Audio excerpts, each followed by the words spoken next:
हमने वहाँ पे बताया कि नहीं ये नहीं था, ना उस करकाठी का है ये जिसने हमने आपको जो बताया था, मगर पुलिस नहीं मानी। उसके बाद उसको मारती पीटती रही, इतना मारा कि उसको रात में ही डेथ हो गई। जब हम रात भर उनसे पूछते रहे तो उन्होंने कोई जवाब नहीं दिया हमको। सुबह किसी आप लोग मीडिया के माध्यम से हमको 3 बजे मालूम हुआ कि नहीं उसकी डेथ हो गई, तब हम लोग वहाँ गए, तब भी उन्होंने कोई जवाब नहीं दिया। बड़े मुश्किल से 9-10 बजे हमको पता चला कि नहीं उसकी डेथ हो गई है। कानपुर देहात के सिवली कोतवाली क्षेत्र के लालपुर सरैया में बलवंत सिंह की मौत के मामले में परिजनों का आरोप था कि पुलिस की पिटाई से उसकी मौत हुई थी। वहीं परिजनों ने हंगामा करते हुए पुलिस वालों के खिलाफ मुकदमा दर्ज कराने की मांग की थी। हालांकि कई घंटे जद्दोजहद के बाद पुलिस के खिलाफ मुकदमा दर्ज कर लिया गया था और परिजनों की मांग थी कि 100 का पोस्टमार्टम कानपुर नगर में कराया जाए। कानपुर नगर में पोस्टमार्टम होने के बाद जब कानपुर देहात में उनके गाँव में 100 आया तो परिजनों की ये मांग थी कि मुख्यमंत्री जब यहाँ पर आगमन करेंगे उसके बाद 100 का अंतिम संस्कार होगा। और ये भी मांग थी कि जो बच्चे हैं, उसके मासूम बच्चे हैं, उनके आर्थिक सहायता और मदद के लिए, पालन पोषण के लिए 1 करोड़ की सहायता और उनकी पत्नी की सरकारी नौकरी की मांग की थी। हालांकि जिला प्रशासन और सांसद मौके पर आए थे, परिजनों से बात की, उन्होंने उनको परिजनों को कुछ सहायता राशि दी है। हमारे साथ मौजूद हैं चंद्रभान जी, जिनके साथ 6 तारीख को ये लूट की घटना हुई थी। उसके बाद ये पूरा घटनाक्रम सामने आया जब बलवंत की पुलिस कस्टडी में मौत हुई। मौत के बाद इतना पूरा बखेड़ा खड़ा हुआ। हमारे साथ मौजूद है चंद्रभान जी, पूछ लेते 6 दिसंबर की रात में हुआ क्या था, आखिर में ये पूरा मामला कैसे निकल कर सामने आया। बलवंत चंद्रभान जी, ये बताइए 6 दिसंबर को क्या हुआ था आपके साथ? हमारे साथ हम मार्केट से आ रहे थे अपनी दुकान बंद करके, आँख में मिर्च झोंक करके 3 लुटेरों ने हमारा झोला छीन लिया हमसे। उसी में हमने FIR की थी जी, सिवली थाने में जी। उसी FIR में पुलिस को जो लोकेशन मिली वहाँ से 15-16 आदमी उठाए। उसी के बाद 1 हफ्ते बाद लगभग हमारे भतीजे को भी उठा लिया। पता चला हमको रनिया चौकी में वो है। हम वहाँ दौड़ के गए, हमने वहाँ पे बताया कि नहीं ये नहीं था, ना उस करकाठी का है ये जिसने हमने आपको जो बताया था, मगर पुलिस नहीं मानी। उसके बाद उसको मारती पीटती रही, इतना मारा कि उसको रात में ही डेथ हो गई। जब हम रात भर उनसे पूछते रहे तो उन्होंने कोई जवाब नहीं दिया हमको। सुबह किसी आप लोग मीडिया के माध्यम से हमको 3 बजे मालूम हुआ कि नहीं उसकी डेथ हो गई, तब हम लोग वहाँ गए, तब भी उन्होंने कोई जवाब नहीं दिया। बड़े मुश्किल से 9-10 बजे हमको पता चला कि नहीं उसकी डेथ हो गई है।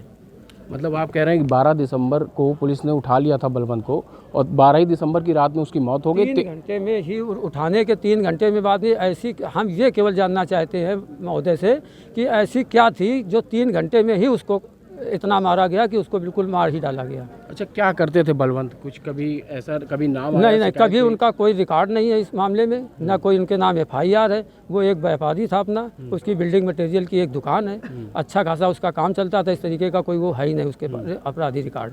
अच्छा, आप जब 6 दिसंबर को आ रहे थे तो दुकान आप किस चीज़ की किए हुए हैं? हमारी खाद बीज और पशु आहार का तो कोई एजेंसी है। कितने रुपए की लूट हुई थी आपसे? हमारे पास 2-2.5 लाख रुपए करीब थे। 2.5 लाख की लूट हुई हाँ। थी। तो पुलिस ने 12 दिसंबर को, आप बता रहे हैं, उसने बलवंत को उठाया था। गांव से कितने लोगों को उठाया था उन्होंने? 3 लोगों को शायद और उठाया था। 3 लोगों को उठाया था।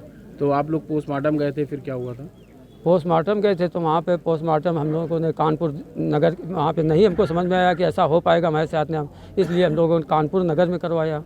तो कानपुर नगर में हमारा पोस्टमार्टम हुआ। फिर पोस्टमार्टम हुआ। क्या उन आरोपी पुलिस वालों के खिलाफ मुकदमे की आप लोगों ने बात की? हमने आरोपी पुलिस वालों के 302 का मुकदमा लिखवाया है। मुकदमा लिखवाया। अब हम चाहते हैं प्रशासन से कि उसकी निष्पक्ष जांच की जाए। अच्छा, अभी जो बताया जा रहा है कि बलवंत की मौत के बाद प्रशासन भी आया था, DM SP आए थे, सांसद आए थे, तो किस तरीके के लाभ की बात कही है उन्होंने? किस तरीके से आप लोगों ने माना है? अब उन्होंने आश्वासन दिया है कि नहीं 3-4 लाख रुपए की तो नगद कैश में DM ने दिया है।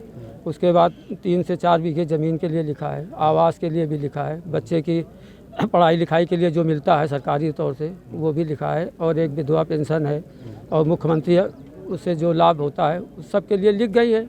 क्या मिलता है ये तो बात में बताएंगे। अच्छा, गांव में कितने लोगों को पुलिस ने उठाया था? जो बलवंत का नाम आ गया कि आप बता रहे हैं बलवंत का कभी कोई शिकायत भी नहीं हुई, तो पुलिस ने किस आधार पर उठा लिया? ये तो हमको भी नहीं बताया पुलिस ने, कुछ नहीं बताया? ये कुछ नहीं बताया। अच्छा, हाँ, यही तो हम भी से पूछ रहे हैं बराबर। अभी SP भी आई थी, उन्होंने उनसे भी हमने पूछा, कुछ नहीं बोली। कोई नहीं बोले अब जो हो गया वो तो दुखद था, आगे हम कुछ नहीं कह सकते।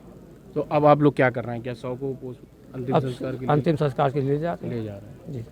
बिल्कुल, देखिए ये चंद्रभान जी थे जो 6 दिसंबर की रात में जिनके साथ लूट हुई थी, उसी लूट की रिपोर्ट उन्होंने सिवली थाने में दर्ज कराई थी। उसी के बदमाश को पकड़ने के लिए पुलिस ने एक टीम गठित की थी। उस टीम ने बलवंत को उठाया था और पुलिस की तरफ से ये कहा गया था कि सरैया गांव के 3 लोगों को पुलिस ने पहले उठाया था लूट के मामले में, अविनाश कुशवाहा को, सूरज को, कल्लू उर्फ शिवा को, जिनकी पूछताछ में उन्होंने बलवंत का नाम बताया था और बलवंत को ही पूछताछ के लिए पुलिस ने उठाया था। परिजनों का आरोप था कि वो रनिया गया हुआ था चोकर लेने, उसी दौरान पुलिस ने उठाया और पीट कर उसकी हत्या कर दी।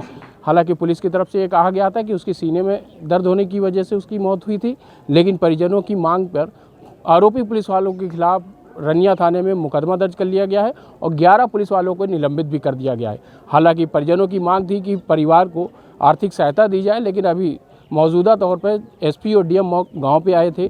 उन्होंने परिवार की जो मृतक हैं उनकी पत्नी शालिनी सिंह को 4 लाख रुपए की चेक दी है। परिवार के पालन पोषण के लिए, बच्चों की पढ़ाई के लिए 2,500 रुपये हर महीने देने की घोषणा की है सरकार की तरफ से, और जो मुख्यमंत्री सहायता कोष है उसमें से पत्नी को सहायता राशि दिलाएंगे। और आने वाले समय में उन्होंने कहा है कि जो आसपास क्षेत्र में नौकरियां होंगी उसमें उनकी पत्नी को योग्यता के अनुसार प्राथमिकता दी जाएगी। लेकिन एक सबसे बड़ा सवाल यह है कि निर्दोष को पुलिस ने आखिर में इस कदर क्यों पीटा कि उसकी मौत हो गई।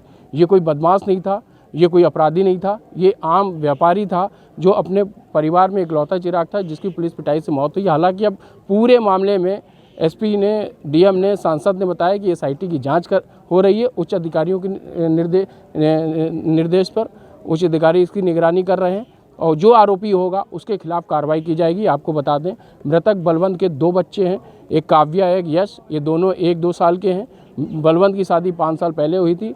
उनकी पत्नी का रो कर बुरा हाल है। अभी उनसे भी बात करेंगे कि उनका क्या इस पूरे मामले पर कहना है। कानपुर से सूरज सिंह, यूपी तक।